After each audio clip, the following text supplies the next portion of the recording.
Bismillahirrahmanirrahim. Assalamualaikum warahmatullahi wabarakatuh. Alhamdulillahi rabbil alamin.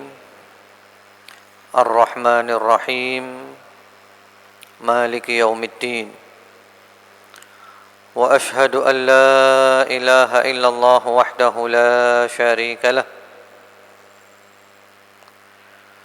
وأشهد أن محمدًا عبده ورسوله صلى الله عليه وعلى آله وسلم تسليمًا كثيرًا أما بعد اللهم إنا نسألك علمًا نافعًا ونعوذ بك من علم لا ينفع.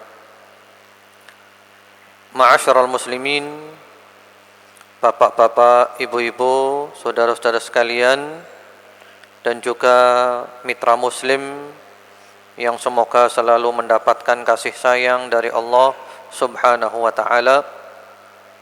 Pada malam hari ini, hari Jumat tanggal 21 Rabiul Tsani 1435 Hijriah yang bertepatan dengan tanggal 21 Februari 2014. Alhamdulillah, Allah mengumpulkan kita di salah satu rumah di antara rumah-rumahnya, Masjid Al-Irsyad Surabaya. Mudah-mudahan pertemuan kita ini menguntungkan kita di dunia dan di akhirat. Sebagaimana Allah mengumpulkan kita di sini, mudah-mudahan Allah mengumpulkan kita di surganya. Allahumma amin. Ma'asyiral muslimin, mitra muslim yang semoga selalu mendapatkan rahmat Allah Subhanahu wa taala. Pada malam hari ini kita akan membahas tentang perjalanan menuju keabadian. Yang akan kita bahas pada malam hari ini adalah kita berasal dari mana, sekarang ini apa tugas kita, dan bagaimana perjalanan kita nanti sampai puncaknya menuju surga dan neraka. Ini pembahasan yang amat sangat penting. Dan tentu pembahasan seperti ini harus bersumber dari wahyu, dari Al-Quran dan sunnah Rasulullah Muhammad sallallahu alaihi wasallam yang dipahami dengan benar oleh para sahabat radhiyallahu anhum ajma'in. Ma'asyiral muslimin, mitra muslim rahimakumullah. Kita sebagai manusia, dari mana sih kita? Kemudian kita nanti akan kemana? Bagi orang yang beriman, jawabannya sangat mudah.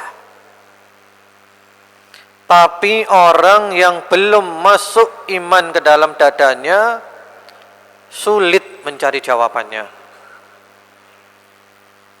Sehingga tidak sedikit para pakar, para profesor, cendekiawan, intelektual yang mereka ketika membahas manusia itu bingung. Termasuk salah seorang dari mereka, pakar medis internasional, Profesor Dr. Alexis Carrel dari Prancis, yang sempat memenangkan Nobel pada tahun 1912. Dia mempunyai pembahasan dalam masalah ilmu kedokteran. Alexis Carrel. Dia punya buku yang berjudul Man the Unknown, yang diterjemahkan ke dalam bahasa Arab dengan judul Al-Insan Dzalikal Majhul. Manusia yang misterius itu. Ini orang pinter. Tapi ketika mengkaji tentang manusia, bingung. Asal usul manusia bingung. Kemana nanti perjalanan manusia? Bingung juga, nggak ketemu. Karena kalau kita tidak tahu tentang diri kita, maka kita akan melampaui batas dalam kehidupan ini. Allah berfirman di dalam surat Al-Alaq ayat nomor 6 dan 7. Kalla innal insana layatgha ar-ra'ahu istaghna. Ketahuilah, sesungguhnya manusia benar-benar melampaui batas karena dia melihat dirinya serba cukup. Manusia itu kalau serba cukup, kaya, kuat, punya jabatan, kedudukan, maka dia akan melampaui batas. Kenapa? Karena dia belum mengenal dirinya. Sehingga ada teori evolusi Darwin yang mengatakan manusia berasal dari kera. Teknologi belum mampu menjawab tuntas tentang manusia. Padahal Al-Quran menjelaskan dengan bahasa yang mudah. Kalau kita buka surat Al-Mu'minun ayat nomor 12 sampai ayat nomor 16. Allah berfirman, "Walaqad khalaqnal insana min sulalatin min tin." Dan sesungguhnya kami telah menciptakan manusia dari suatu saripati berasal dari tanah. Tsumma ja'alnahu nutfatan fi qararin makin. Kemudian kami jadikan saripati itu air mani yang disimpan dalam tempat yang kokoh, yaitu rahim.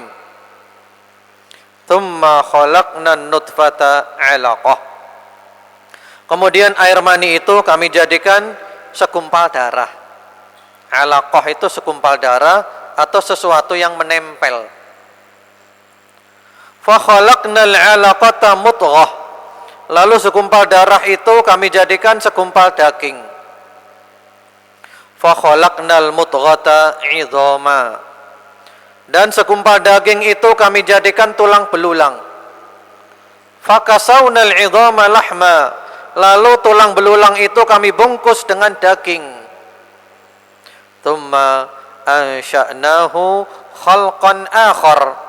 Kemudian kami jadikan dia makhluk yang berbentuk lain, jadi manusia. Fatabarakallahu ahsanul khaliqin. Maka maha sucilah Allah, pencipta yang paling baik. Di sini Allah menyebutkan asal usul kita. Mula-mula dari kakek kita Nabi Adam, ibunda Hawa, kemudian dari bapak dan ibu kita dari air mani. Setelah itu kita kemana? Tsumma innakum ba'da dzalika lamayitun. Kemudian sesudah itu sesungguhnya kamu sekalian benar-benar akan mati. Tsumma innakum yaumal qiyamati tub'atsun. Kemudian sesungguhnya kamu sekalian akan dibangkitkan dari kuburmu di hari kiamat. Tuntas. Hanya dalam beberapa ayat surat Al-Alaq ayat 12 sampai 16. Mulai dari asal usul kita sampai akhir perjalanan kita dibahas tuntas. Kita orang beriman tenang, sami'na wa ata'na. Ma'asyiral muslimin, mitra muslim rahimakumullah. Orang yang pemahamannya tentang kehidupan salah, pasti pemahamannya tentang kematian juga salah. Kehidupan ini adalah bentuk lain dari kematian. Dan kematian adalah bentuk lain dari kehidupan. Kita dahulu anak kecil, sekarang menjadi dewasa. Ketika kita sudah dewasa, berarti masa kecil kita sudah mati. Kita berubah menjadi dewasa. Nanti kita menjadi tua. Ketika kita tua, berarti masa dewasa kita sudah mati, ganti tua. Ketika kita mati, maka itu adalah merupakan jembatan menuju keabadian. Sebenarnya orang mati itu tidak mati. Justru kematian itu adalah awal kehidupan. Ada seorang anak kecil yang dia 5 bersaudara. Yang 2 sudah meninggal dunia, dikubur di depan rumahnya. Kemudian anak ini ditanya oleh seseorang, "Wahai anak, kamu berapa bersaudara?" Dia mengatakan, "Kami ber5." "Mana? Kan cuma 3." "Tidak, kami ber5. Yang 3 masih hidup, yang 2 hidup di tempat lain." Jadi dia tidak mengatakan mati. Yang 3 masih hidup, yang 2 hidup juga, tapi di tempat yang lain. Ma'asyiral muslimin rahimakumullah, mitra muslim yang dirahmati Allah Subhanahu wa taala, mati itu sebenarnya bukan mati. Justru mati itu adalah awal kehidupan yang sebenarnya. Amirul Mukminin Ali bin Abi Thalib radhiyallahu taala anhu mengatakan, "An-nasu niyam, fa idza matu intabahu." Manusia itu tidur. Kalau sudah mati baru bangun. Jadi kata Sayyidina Ali, kita ini tidur semuanya. Kita mati baru sadar. Karena itu pula Rasulullah Muhammad sallallahu alaihi wasallam ketika khutbah sering hanya menyampaikan surat Qaf. Jadi beliau sallallahu alaihi wasallam kalau khutbah Jumat itu paling sering menyampaikan surat Qaf. Sehingga di dalam riwayat Imam Muslim di sahihnya melalui jalan Ummu Hisham bintu Harithah radhiyallahu taala anha, kata beliau, "Wa ma akhadtu Qaf wal Qur'anil Majid illa ala lisani Rasulillah sallallahu alaihi wasallam kana yaqra'uha kulla yaum jum'ah 'ala al-mimbar idza khataba an-nas." Tiadalah aku mengambil surat Qaf wal Qur'anil Majid melainkan dari lisan Rasulullah Muhammad sallallahu alaihi wasallam yang beliau selalu membacanya setiap Jumat di atas mimbar ketika berkhutbah di hadapan manusia. Jadi Rasulullah Muhammad sallallahu alaihi wasallam kalau khutbah Jumat paling sering hanya membacakan surat Qaf. Sehingga para sahabat itu hafal surat Qaf karena sering disampaikan oleh Rasulullah Muhammad sallallahu alaihi wasallam. Kenapa surat Qaf? Kenapa? Coba nanti Bapak Ibu mitra muslim buka di rumah. Dicari surat Qaf. Apa isinya surat Qaf itu? Ternyata di dalam surat Qaf disebutkan awal penciptaan manusia, tentang kematian, sakaratul maut, tentang kebangkitan, dan sampai puncaknya adalah surga dan neraka. Ini sering dibaca oleh Rasulullah Muhammad sallallahu alaihi wasallam untuk mengingatkan kita, ma'asyiral muslimin, kita bakal mati. Malaikat Jibril alaihi salam di dalam riwayat yang sahih mengatakan kepada Rasulullah Muhammad sallallahu alaihi wasallam, "Ya Muhammad, ish ma syi'ta fa innaka mayyitun wa ahbib ma syi'ta fa innaka mufariquh wa amal ma syi'ta fa innaka majziyun bih." Hai Muhammad, hiduplah sesukamu, kau pasti mati. Cintailah siapa saja atau apa saja, kau pasti pisah. Berbuatlah sesukamu, kau pasti mendapatkan balasan, kematian. Kullu nafsin dha'iqatul maut.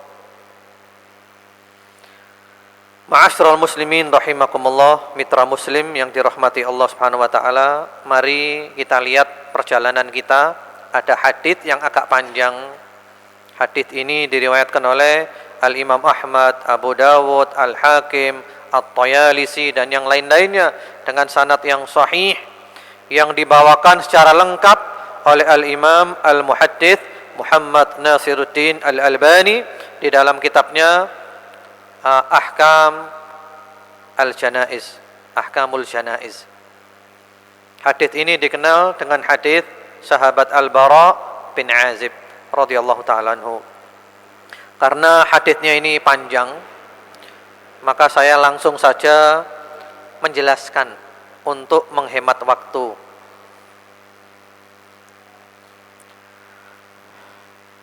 Di dalam hadits ini Rasulullah Muhammad SAW menceritakan perjalanan hidup kita mulai dari sakaratul maut sampai kiamat. Lengkap. Mari kita lihat, kita renungkan dan sambil kita membayangkan seperti apa perjalanan saya nanti.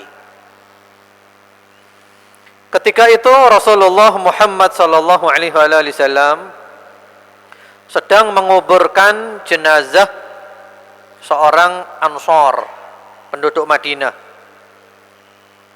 Sampai di kuburan, ternyata penggalian liang lahat belum selesai.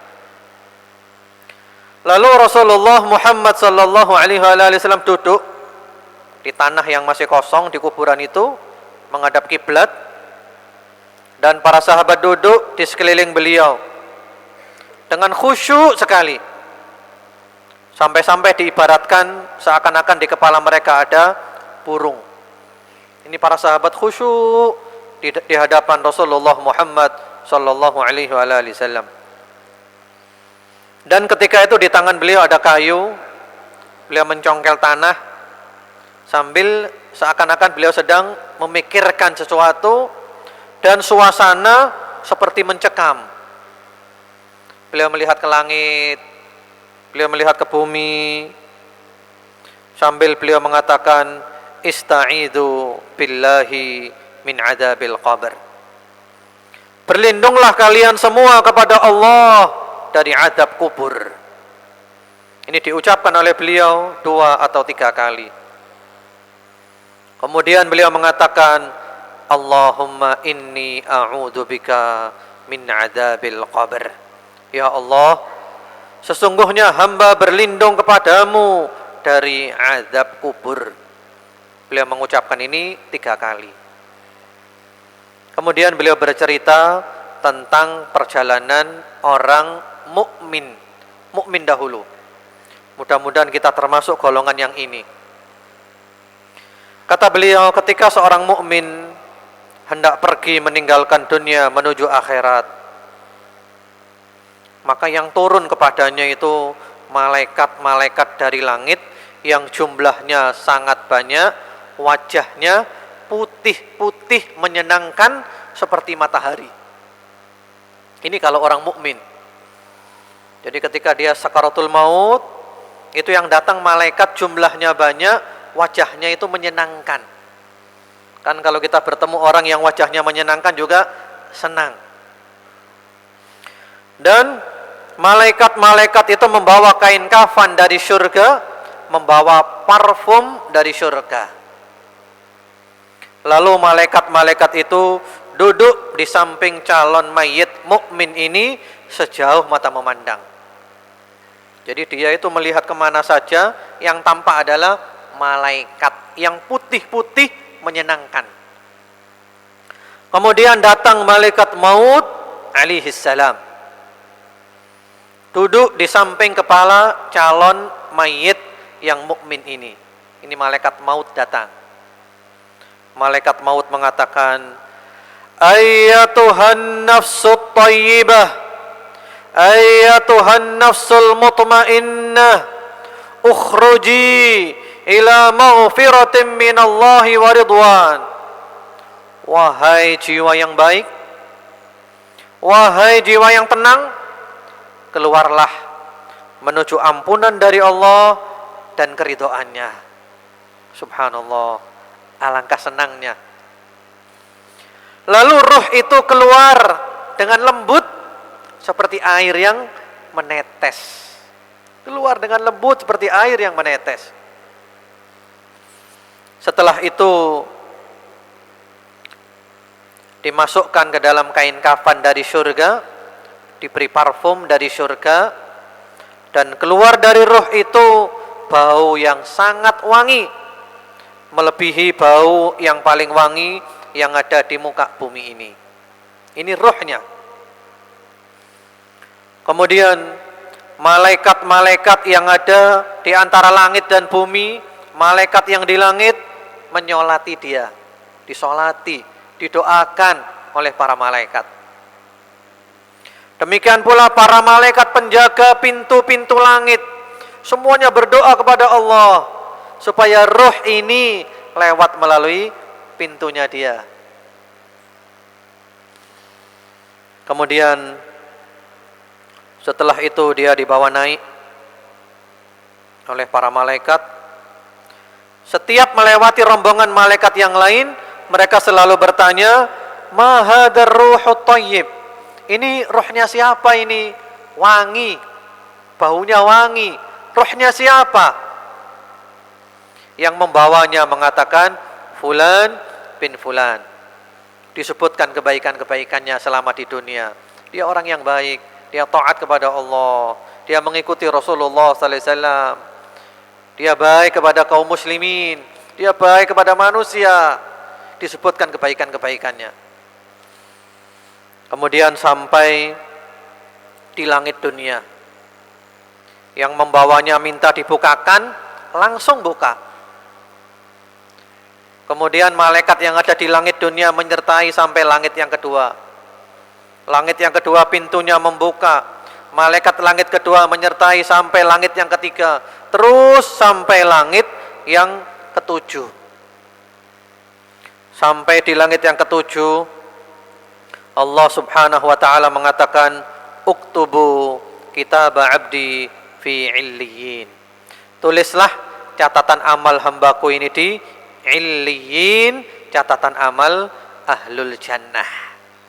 Masya Allah, rapotnya bagus. Lalu kata Rasulullah sallallahu alaihi wasallam, "Wa ma adraka ma illiyun, kitabun marqum yashhaduhul muqarrabun." Lalu kata Allah subhanahu wa ta'ala, "A'iduhu ilal ard." Kembalikan lagi ke bumi.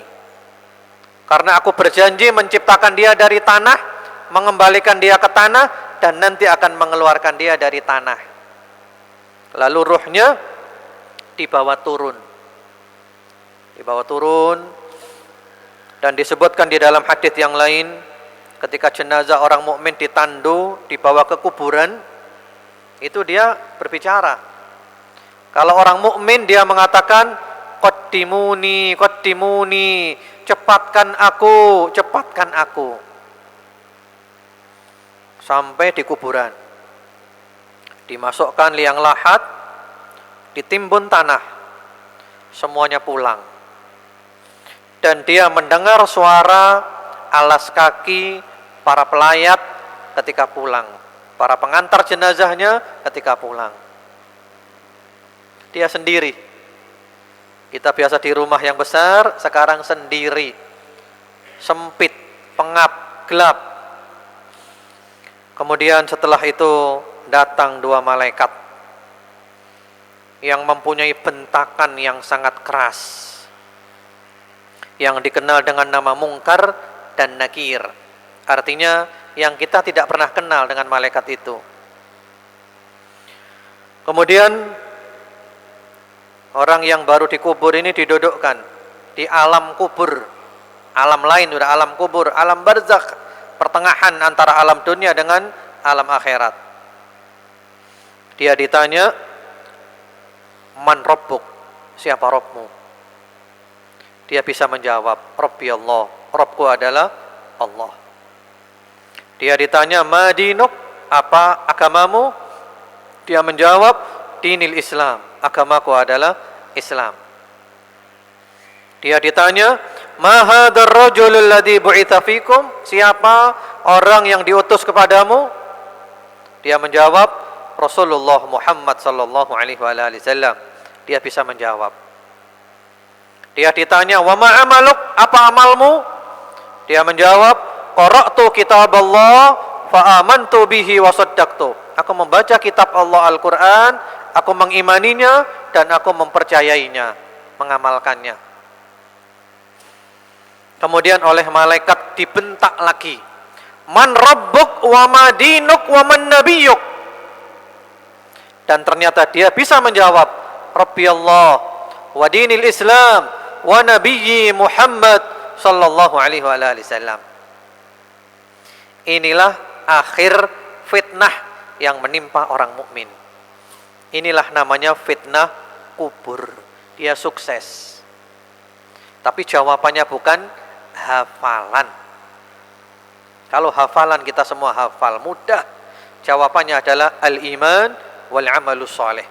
Karena itu Rasulullah Muhammad SAW membacakan firman Allah, "Yuthabbitullahu alladhina amanu bil qawli tsabiti fil hayatid dunya wa fil akhirah." Orang beriman, beramal saleh, oleh Allah diberi ketetapan di dunia dan di akhirat.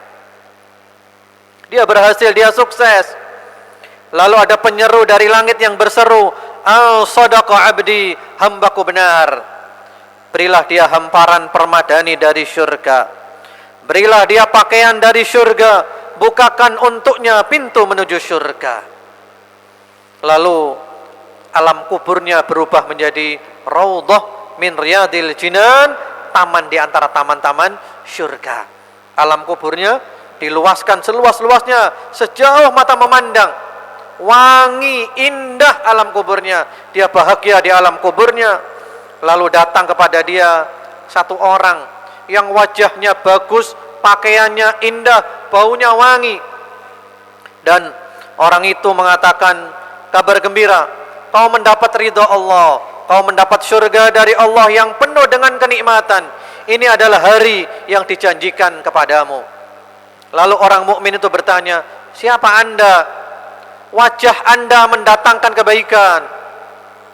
Lalu orang itu menjawab, "Aku adalah amal solehmu. Karena kamu dulu cepat dalam berbuat taat, lambat dalam berbuat maksiat, maka Allah membalasi kamu dengan balasan kebaikan." Ini yang menemani dia di kuburan.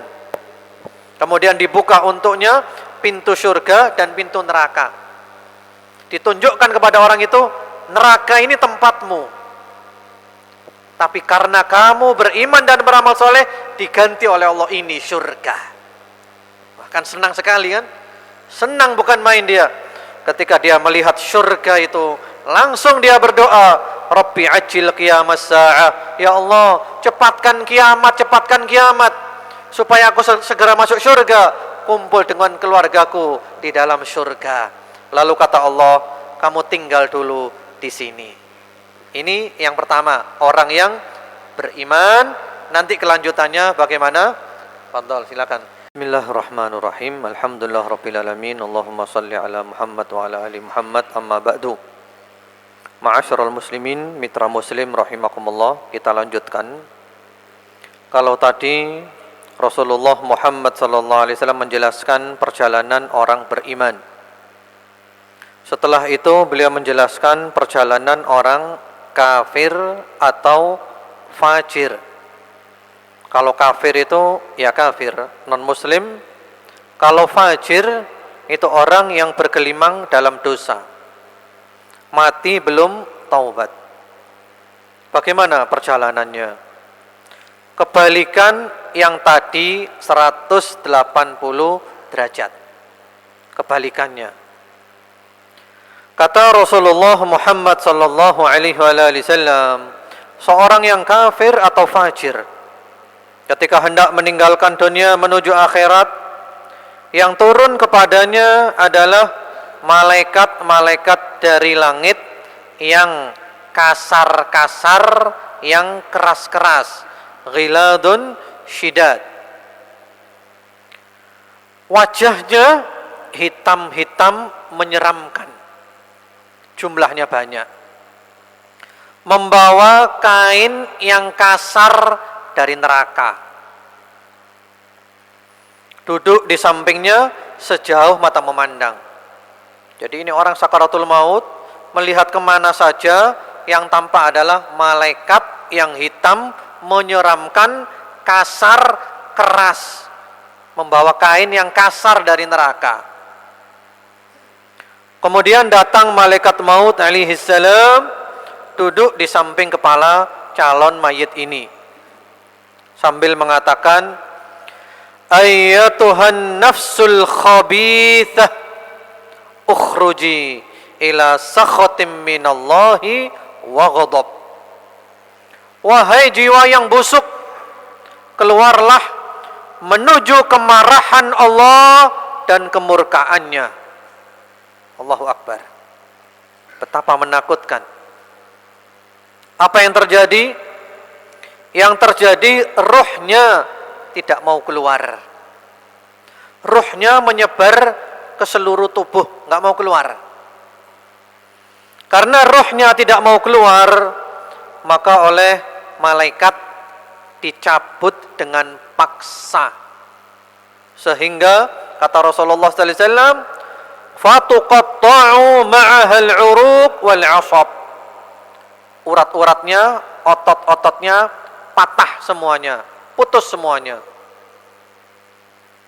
Kemudian setelah itu rohnya dimasukkan ke dalam kain yang kasar dari neraka dan keluar daripadanya bau yang sangat busuk, melebihi bau busuk yang ada di muka bumi. Lalu malaikat-malaikat bumi dan langit melaknat dia, dilaknat, dikutuk, terkutuklah kau, Allah yal'anuk, Allah yal'anuk, dikutuk oleh malaikat. Demikian pula para malaikat penjaga pintu langit semuanya berdoa kepada Allah, jangan sampai ruh ini lewat melalui pintunya. Kemudian dia dibawa naik oleh para malaikat. Setiap melewati rombongan malaikat yang lain, mereka selalu tanya, ma hadzal ruhul khabith? Ini ruhnya siapa? Baunya busuk ini, bau nggak enak. Ruhnya siapa? Yang membawanya mengatakan, fulan bin fulan. Disebutkan keburukan-keburukannya. Hubungannya dengan Allah tidak baik.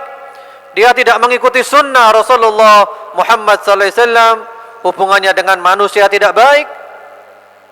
Disebutkan keburukan-keburukannya. Kemudian sampai di langit dunia. Yang membawanya minta dibukakan. Ternyata tidak dibuka. Enggak dibukakan. Kemudian Rasulullah Muhammad SAW membacakan firman Allah Subhanahu wa taala, la tufattahu lahum abwabus sama wa la yadkhulunal jannah hatta yalijal jamalu fi sammil khiyat. Tidak dibuka untuk mereka pintu-pintu langit dan mereka tidak masuk ke dalam syurga sehingga ada onta bisa masuk lubang jarum. Lalu Allah mengatakan, uktubu kitabahu fi sijjin fil ardi sufla. Tulislah catatan amalnya di sijjin, bumi yang paling bawah, catatan amal ahli neraka. Kemudian Allah perintahkan supaya ruhnya dibawa turun ke bumi. Karena Allah menciptakan dari tanah, mengembalikan ke tanah, dan nanti akan mengeluarkan dari tanah. Lalu apa yang terjadi? Ruhnya dilempar. Bukan dibawa turun, dilempar. Lalu Rasulullah Muhammad sallallahu alaihi wasallam membacakan firman Allah Subhanahu wa taala, "Wa may yusyrik billah faka'annama kharra minas sama' fatakhtafuhu at-tayr aw tahwi bihi ar-rih fi makanin sahiq." Barang siapa yang menyekutukan Allah, maka seakan-akan dia terjatuh dari langit lalu disambar oleh burung atau ditiup oleh angin sehingga dia berada di tempat yang sangat jauh. Kemudian ketika dia ditandu dibawa ke kuburan, dia berteriak-teriak. Dia mengatakan, ya wailaha, aina tadhabuna biha? Aduhai, saya mau dibawa kemana? Saya mau dibawa kemana? Cuman kita tidak mendengar. Alhamdulillah, kita tidak mendengarkan. Sampai di kuburan, dimasukkan liang lahat, ditimbun, semuanya pulang. pisah dengan hartanya, keluarganya, kekasihnya, dengan siapapun. Harta yang dibawa cuman kain kafan.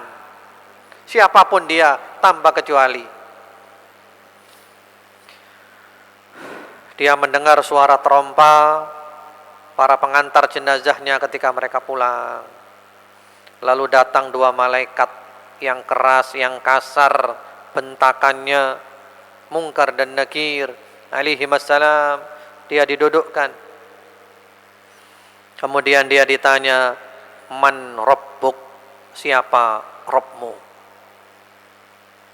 Dia menjawab, la adri, aduh, aku tidak tahu. Tidak bisa menjawab. Lalu dia ditanya lagi, madinuk, apa agamamu? Dia menjawab, la adri, aduh, aku tidak tahu. Dia ditanya lagi, ma taqulu fi hadzal rajul alladhi bu'itha fikum? Apa yang kamu katakan tentang orang yang diutus kepadamu? Siapa dia? Ternyata orang ini nggak bisa jawab, nggak tahu namanya Nabi Muhammad sallallahu alaihi wasallam. Lalu malaikat mengatakan, Muhammad sallallahu alaihi wasallam, namanya itu Muhammad. Kemudian dia mengatakan, la adri, sami'tu an-nasa yaquluna dzak. Aduh, aku tidak tahu. Cuman aku dengar manusia bilangnya seperti itu. Lalu malaikat mengatakan, la daraita wa la talauta. Kamu tidak tahu dan kamu enggak mau belajar. Lalu ada penyeru dari langit yang berseru, an kadzab, dia bohong, dia dusta. Berilah dia hamparan permadani dari neraka, bukakan untuknya pintu menuju neraka. Maka lubang kuburnya berubah menjadi hufrah min hufarin niran, lubang di antara lubang api neraka. Jadi neraka kuburannya. Tapi bukan kuburan yang kita lihat, ini alam kubur, alam lain, alam barzakh. Kemudian kuburannya menyempit sampai tulang rusuknya patah, hatta takhtalifa adla'uh.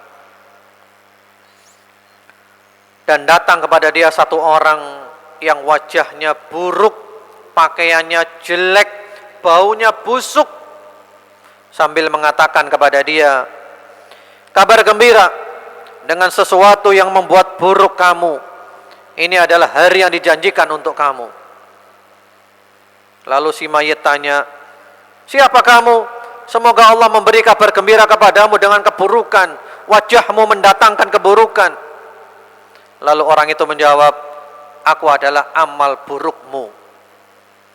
Karena kamu dulu kalau taat lambat, kalau maksiat cepat, maka Allah membalasi kamu dengan keburukan juga. Ini yang menemani dia di kuburan. Orang jelek, pakaiannya buruk, baunya nggak enak lagi. Kemudian setelah itu datang malaikat yang punya 3 sifat. A'ma, asom, abkam. Malaikat yang punya 3 sifat. Buta, tuli, dan bisu. Buta nggak mau lihat. Mau model apa nggak dilihat. Tuli nggak mau dengar. Mau teriak model apa nggak didengar. Bisu nggak banyak bicara. Hanya menyiksa dan menyiksa. Membawa mirzabah min hadid, batang besi. Kalau dipukulkan ke gunung, langsung gunung berubah menjadi pasir. Dipukulkan ke orang itu. Fayadribu darbatan fayasihu sayhatan yasma'uha kullu syai' illa thaqalain. Dipukulkan ke orang itu dengan sekali pukulan saja, dan dia pun teriak dengan teriakan yang didengar oleh semua makhluk kecuali manusia dan jin yang tidak mendengar teriakan dia. Kemudian dibukakan untuk dia pintu menuju neraka. Lalu dia berdoa, Rabbi, la tuqimis sa'a, ya Allah, jangan kiamat, jangan kiamat. Dia lebih memilih diadab di kubur, karena dia tahu adab di neraka lebih dahsyat. Allahu Akbar. Ma'asyiral muslimin, mitra Muslim rahimakumullah, ini kisah nyata, bukan dongeng. Percaya nggak percaya, terjadi seperti ini. Yang mengatakan adalah as-sadiqul masduq al-amin, Rasulullah Muhammad sallallahu alaihi wasallam. Kemudian ada sebuah hadis yang mungkin selama ini kita belum pernah dengar, bahwa setiap orang yang dikubur itu pasti dihimpit oleh kuburan. Orang baik ataupun orang jahat dihimpit. Cuman bedanya, kalau orang baik, orang beriman sebentar. Kalau orang jahat, lama. Hadisnya sahih, ada 3 hadis. Hadis yang pertama diriwayatkan oleh Imam Ahmad dan yang lain-lainnya. Az-Zahabi mengatakan sanadnya kuat, Al-Albani menyatakan sanadnya sahih. Melalui jalan Ibunda Aisyah radhiyallahu taala anha, Rasulullah Muhammad sallallahu alaihi wasallam bersabda, inna lil qabri daghtatan walau kana ahadun najian minha naja minha Sa'd bin Mu'adz. Sesungguhnya di dalam kuburan itu ada himpitan, dihimpit. Kalau seandainya ada satu orang yang selamat, maka dia adalah Sa'd bin Mu'adz. Seandainya ada yang selamat yang paling pantas adalah sahabat Sa'd bin Mu'adz yang banyak keutamaannya. Ini hadis yang pertama. Hadis yang kedua yang diriwayatkan oleh An-Nasa'i dan yang lain-lain, Al-Albani menyatakan sahih di dalam Sahih An-Nasa'i melalui jalan sahabat Abdullah ibnu Umar radhiyallahu taala anhuma. Ketika itu sahabat Sa'd bin Mu'adz meninggal dunia radhiyallahu taala anhu. Lalu kata Rasulullah sallallahu alaihi wasallam, "Hadzal ladzi taharraka lahul 'arsy wa futihat lahu abwabus sama' wa syahidahu 70,000 minal malaikah laqad dhammatan thumma furrija anhu." Ini sahabat Sa'd bin Mu'adz adalah satu orang yang arsy itu goncang karena dia, yang pintu-pintu langit dibuka untuk dia, dan ikut menyaksikan dia 70,000 malaikat. Sekarang ini dia sedang dihimpit di kuburannya, lalu membuka lagi himpitan itu. Hadis yang ketiga diriwayatkan oleh At-Tabrani dan yang lain-lainnya, sanadnya dinyatakan sahih oleh Al-Albani dan yang lain-lain di dalam As-Silsilah As-Sahihah melalui jalan sahabat Abu Ayyub Al-Ansari radhiyallahu taala anhu. Ketika itu ada anak kecil meninggal dunia, sobi, anak kecil, balita, baru dikubur. Kata Rasulullah sallallahu alaihi wasallam, "Lau aflata ahadun min dhammatil qabri la aflata hadas sobi." Kalau sekiranya ada satu orang yang bisa selamat dari himpitan di kuburan, maka yang selamat itu adalah anak ini. Artinya nggak ada yang selamat. Lalu hadits ini dijelaskan oleh para ulama, penjelasan panjang lebar. Kesimpulan dari penjelasan para ulama, kesimpulan yang pertama, setiap orang yang dikubur itu dihimpit oleh kuburan.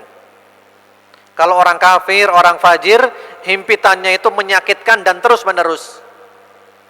Kalau orang yang mukmin dihimpit cuma sebentar saja, sekedar untuk membersihkan dosanya. Karena tidak ada orang yang bersih dari dosa. Himpitan sebentar saja untuk mencuci dia. Setelah itu terbuka lagi himpitan itu. Ini orang soleh, orang baik, orang mukmin. Kalau orang kafir, fajir, himpitan menyakitkan dan terus menerus. Ini kesimpulan yang pertama. Kesimpulan yang kedua, himpitan orang mukmin itu diibaratkan seperti pelukan seorang ibu. Jadi bumi ini rindu kepada kita, karena kita kan dari tanah. Lama nggak ketemu, sehingga ketika kita dikubur masuk, ibaratnya seorang ibu lama tidak ketemu anaknya, ketika ketemu anaknya itu dipeluk. Sehingga himpitan orang yang beriman itu seperti ibu memeluk anaknya, tidak menyakitkan.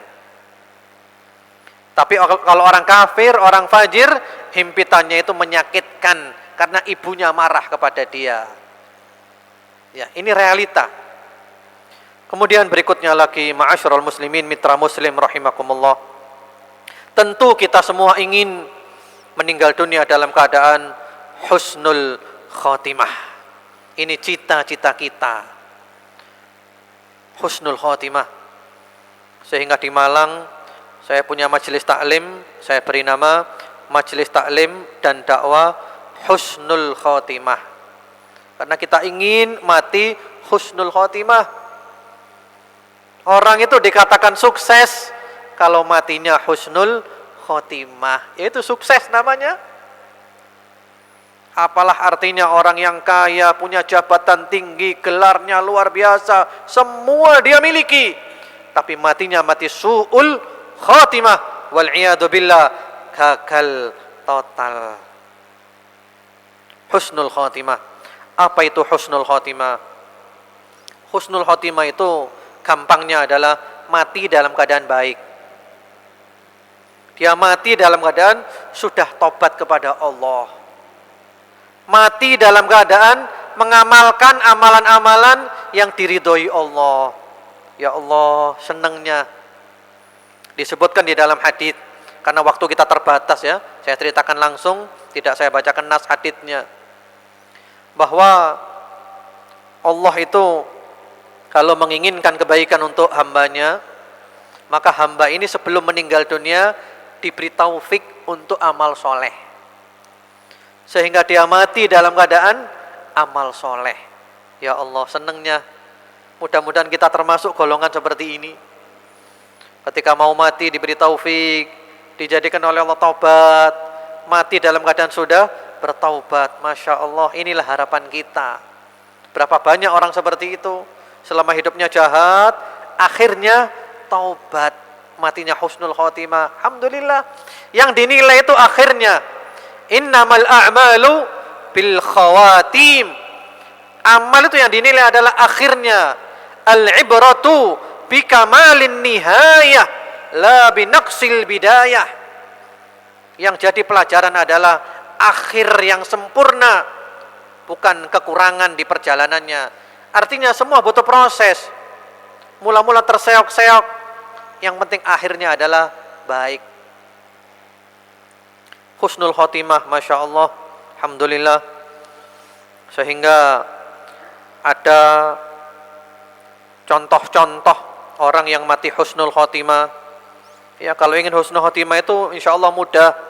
Yang pertama-tama, jangan menyekutukan Allah. Yang kedua, berusaha mengikuti sunnah Rasulullah Muhammad sallallahu alaihi wasallam. Yang ketiga, jangan mendolimi orang lain. Yang keempat, meninggalkan maksiat. Kemudian kita terus doa kepada Allah sungguh-sungguh. Ya, doanya kita ucapkan, Allahumma inni as'aluka husnal khatimah wa a'udzu bika min su'il khatimah. Ya Allah, hamba mohon kepadamu husnul khatimah, dan hamba berlindung kepadamu dari su'ul khatimah. Atau juga kita boleh berdoa, Allahumma tawaffana wa anta radin anna. Ya Allah, wafatkan kami dalam keadaan Kau ridha kepada kami.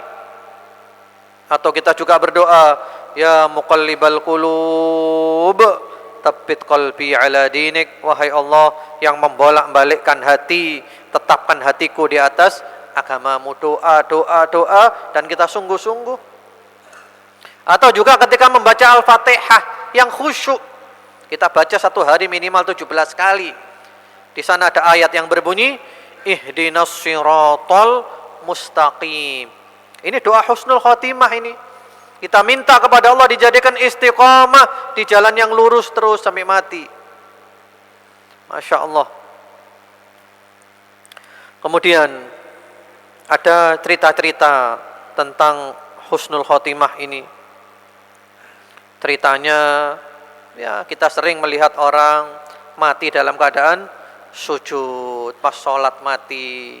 Ya Allah, senangnya di Masjidil Haram, Mekah, di Madinah meninggal dunia, mati sambil mengucapkan la ilaha illallah, sambil jari telunjuknya ya menunjuk. Banyak contoh-contoh orang mati husnul khotimah, mati di medan perang jihad fi sabilillah, husnul khotimah. Yang paling kita takutkan adalah mati su'ul khotimah, karena hatinya buruk, selalu prasangka buruk kepada Allah, akidahnya kacau, suka berbuat syirik, menyimpang dari sunnah Nabi Muhammad sallallahu alaihi wasallam, suka mendolimi orang, banyak berbuat maksiat, mati belum tobat, naudzubillah. Karena kata para ulama, masing-masing orang itu meninggal dunia, keadaannya seperti keadaannya ketika hidup. Yang paling banyak kita lakukan apa ketika hidup, maka matinya seperti itu. Ini ada kisah-kisah nyata dari para ulama, dari Ibnul Qayyim, Ibnu Rajab dan yang lain-lain, cerita-cerita tentang su'ul khotimah. Ada orang suka nyanyi, senengannya nyanyi terus, nyanyi di kamar mandi nyanyi, di mana-mana nyanyi. Ketika sakaratul maut, dia ditalkini, qul la ilaha illallah, ucapkan la ilaha illallah, tidak mau. Dia nyanyi, mati dalam keadaan nyanyi, naudzubillah. Nyanyi, musik-musik apalagi yang sekarang sudah jelas-jelas mungkar. Tidak mungkin berkumpul dalam hati seorang yang beriman antara cinta Al-Quran dengan cinta nyanyian, tidak mungkin kumpul. Nyanyian masuk, Al-Quran keluar. Al-Quran masuk, nyanyian keluar. Kemudian ada lagi orang yang dia pecandu narkoba, mudminu khamr. Ketika mau mati ditalkini qul la ilaha illallah, la ilaha illallah, tidak mau mengucapkan. Dia mengatakan saya enggak percaya. Saya enggak percaya dengan itu. Mati dalam keadaan mengatakan saya tidak percaya dengan la ilaha illallah. Karena apa? Kecanduan narkoba, mati belum tobat. Kemudian ada lagi orang yang biasa duduk-duduk dengan teman-temannya minum khamr. Ketika mau mati ditalkini qul la ilaha illallah, ucapkan la ilaha illallah, dia malah mengatakan isyrab wasqini, ayo minum lagi, beri saya minum. Ketika mau mati malah minta minum khamr. Ada lagi orang yang suka main catur, dia suka main catur, main sekak, sibuk main catur terus. Ketika mau mati ditalkini qul la ilaha illallah, dia mengatakan sekak. Mati dalam keadaan mengucapkan sekak. Ini kisah nyata yang mengatakan para ulama. Ad-Dhahabi di dalam kitabnya Al-Kabair. Kemudian juga ada orang yang sehari-hari sibuk berbisnis saja, pikirannya hanya dunia. Ma'asyiral muslimin, syirik itu banyak loh. Mungkin bayangan kita syirik itu menyembah berhala. Padahal kata para ulama, di dalam hati kita ini ada berhalanya. Apa berhalanya? Hawa nafsu, cinta dunia, itu berhala semua.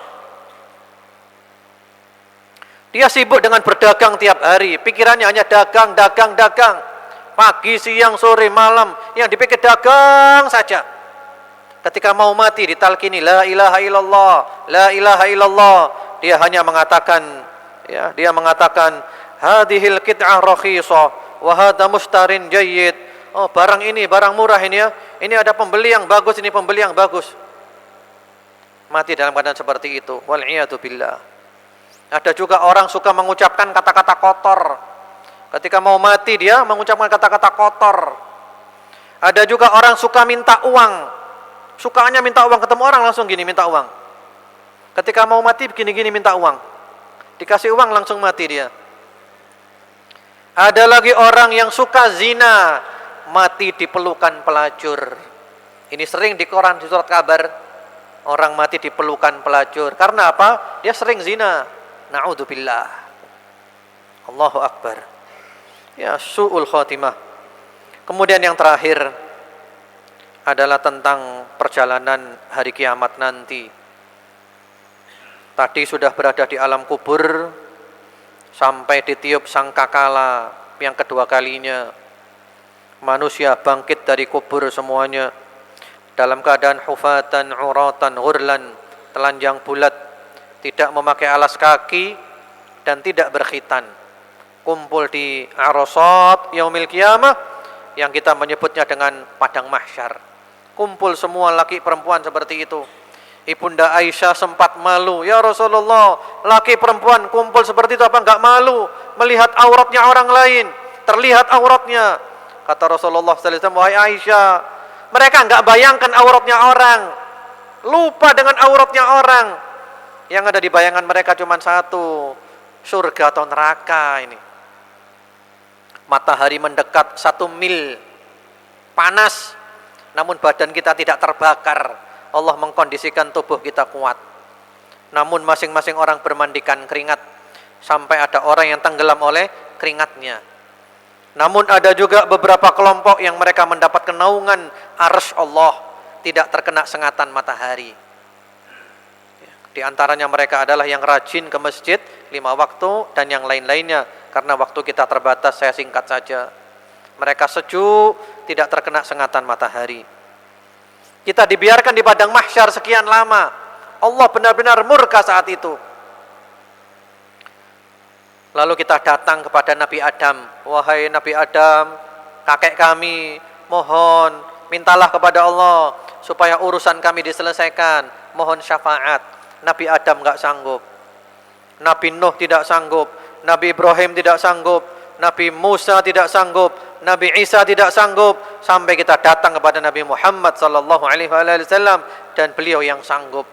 Beliau sujud memuji-muji Allah dan Allah mengatakan, "Ya Muhammad, irfa' ra'sak was'al tu'ta washfa' tushaffa." Hai Muhammad, angkat kepalamu, mintalah diberikan permintaanmu dan berilah syafaat, kau diberi izin memberikan syafaat. Baru kita diurusi, diperhatikan. Kita ini umat terakhir, tapi hari kiamat selalu dinomorsatukan berkat Nabi Muhammad sallallahu alaihi wa ala alihi wasallam. Kemudian ditimbang, ada mizan, timbangan-timbangan hari kiamat menimbang kebaikan dan keburukan. Kemudian juga diberikan catatan amal. Ada orang menerima dengan tangan kanan, ahlul jannah. Ada orang menerima dengan tangan kiri dari belakang punggungnya, ahlun nar. Na'udzubillah. Dihisab oleh Allah. Hisab itu macam-macam. Ada yang dihisab, ada orang masuk surga tanpa hisab, tanpa azab. Ada orang masuk surga dengan hisab yang ringan. Ada orang masuk surga dengan hisab yang sebenar-benarnya, macam-macam hisab. Setelah itu kita mampir di Al-Haud, telaga Rasulullah Muhammad sallallahu alaihi wasallam. Setiap nabi punya telaga. Telaga paling besar adalah telaganya Nabi Muhammad sallallahu alaihi wasallam. Airnya lebih putih dari susu, lebih manis dari madu, lebih wangi dari mesik. Ya. Yang jumlah bejananya sejumlah dan seindah bintang-bintang di langit, yang minum seteguk tidak akan haus selama-lamanya. Rasulullah menunggu kita di sana. Ya, alangkah senangnya kita mampir ke sana, ketemu dengan Rasulullah Muhammad sallallahu alaihi wasallam. Namun ada orang yang datang terpental.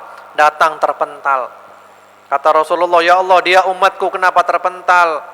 Lalu Allah menjawab, "Innaka la tadri ma ahdatsu ba'da." Kamu tidak tahu, mereka menyimpang sepeninggalmu.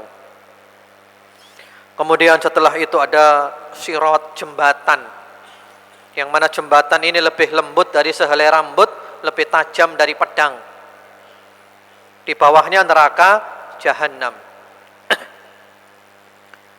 Dan jembatan ini licin sehingga banyak orang yang jatuh. Di sampingnya ada kalalib. Kalalib itu semacam jangkar untuk narik orang. Orang yang lewat di jembatan itu tergantung amalannya. Ada yang seperti kedipan mata, ada yang seperti kilat, ada yang seperti angin, ada yang seperti kuda pacu, ada yang seperti onta yang lari, ada yang seperti orang yang lari, ada yang berjalan, ada yang terseok-seok, merangkak, ada yang terkena kaitan kalalib, robek semua, tapi dia masih selamat. Ada yang terkena kaitan kalalib, ditarik masuk ke dalam neraka Jahannam. Na'udzubillah.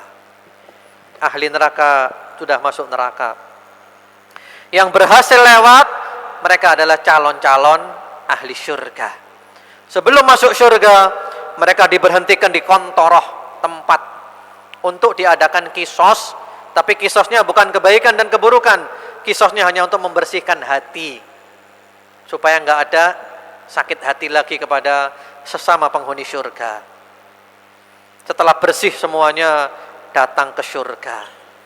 Kita lihat pintu syurga tertutup. Lalu datanglah Rasulullah Muhammad sallallahu alaihi wasallam. Beliau minta dibukakan pintu syurga, dan pintu syurga dibuka. Rasulullah yang masuk pertama kali, dan umatnya yang masuk pertama kali di antara umat-umat yang lain. Mudah-mudahan kita termasuk ahlul jannah. Allahumma amin. Tentu saja yang di neraka itu susah. Kalau kita mau tahu gambarannya neraka, api neraka itu 70 kali lipat api dunia yang paling panas. Jadi api dunia yang paling panas mungkin api las-lasan itu ya. Nah, itu 70 kali lipat. Sudah nggak bisa dibayangkan kayak apa sudah dibakar di neraka. La yamutu fiha wa la yahya. Nggak bisa mati. Kalau mati enak istirahat. Nggak bisa hidup dengan kehidupan yang baik. Setengah mati. Diazab, dan diazab. Kenapa? Oleh Allah sudah diberi umur yang cukup untuk berpikir. Diberi pemberi peringatan. Rasulullah SAW, Al-Quran, bahkan juga uban. Uban ini adalah pemberi peringatan. Berarti kita sudah dekat dengan kematian. Gak sadar-sadar. Kemudian ahlul jannah paling senang di dalam syurga. Kenikmatan semuanya ada. Yang diinginkan ketemu semuanya. Dan puncak kenikmatan syurga ada dua. Yang pertama-tama adalah memandang wajah Allah subhanahu wa ta'ala yang maha mulia. An-nadhar ila wajhillahil karim. Ini puncak kenikmatan syurga. Allah menyingkap tirai, ahli syurga memandang Allah subhanahu wa ta'ala. Allahu akbar. Wujuhu yawma idzin nadhirah ila rabbiha nadhirah. Kemudian puncak syurga yang kedua adalah Allah ridha kepada ahlul jannah, dan Allah tidak murka lagi setelah itu selama-lamanya. Inilah kisah kehidupan kita. Ini bukan dongeng, ini kisah nyata. Ya, sekarang pilihan ada di tangan kita. Milih yang mana? Ingin bahagia dunia akhirat atau sengsara dunia akhirat? Pilihan ada di tangan kita. Karena Allah telah menunjukkan kepada kita, wahadainahun najdain. Ini jalan ke surga, ini jalan ke neraka. Milih mana? Allah telah memberikan kepada kita kitab panduan, Al-Quranul Karim. Taha ma anzalna 'alaikal Qur'ana litashqa.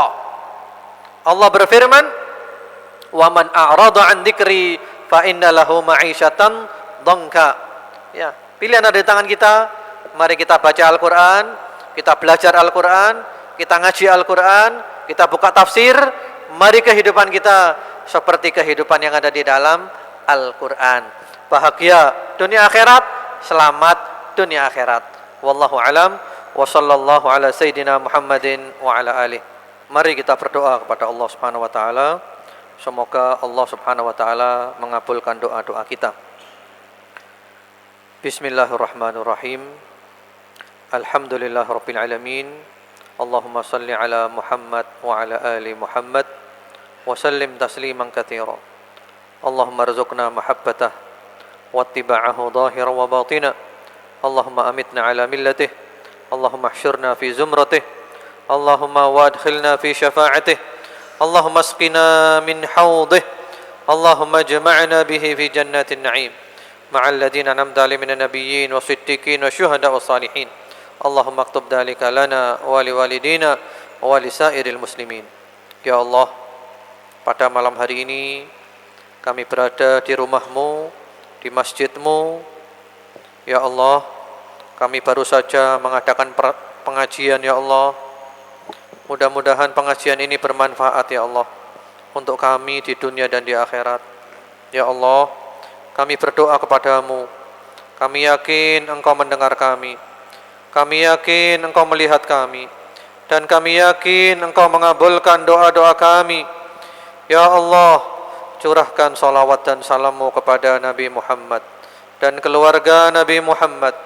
Ya Allah, jadikanlah kami semuanya mengikuti ajaran Rasulullah Muhammad sallallahu alaihi wasallam lahir dan batin.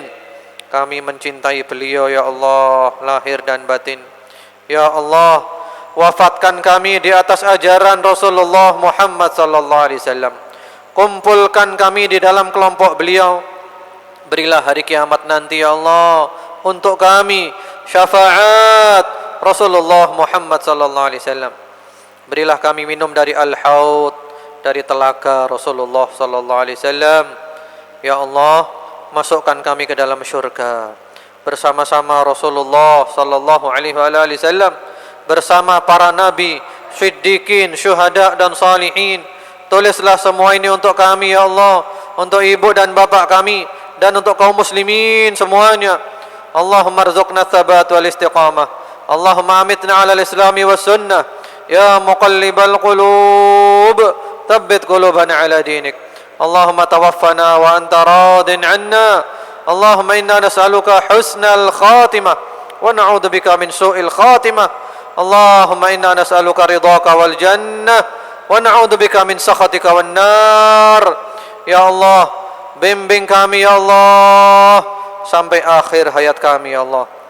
Jadikan kami selalu bertaubat kepadamu ya Allah, di awal perjalanan kami, di tengah perjalanan kami, sampai akhir umur kami ya Allah. Kami meninggal dalam keadaan yang terbaik. Kami meninggal dunia, akhir kalam kami adalah La ilaha illallah. Kami meninggal dalam keadaan husnul khatimah, penutup umur yang baik ya Allah. Rabbana atina fid dunya hasanah wa fil akhirati hasanah wa qina adzabannar. Wa sallallahu ala sayyidina Muhammadin wa ala alihi. Subhana rabbika rabbil izzati amma yasifun wa salamun ala al mursalin walhamdulillahi rabbil alamin. Allahumma amin. Subhanakallahumma bihamdika asyhadu an la ilaha illa anta astaghfiruka wa atubu ilaik. Assalamualaikum warahmatullahi wabarakatuh.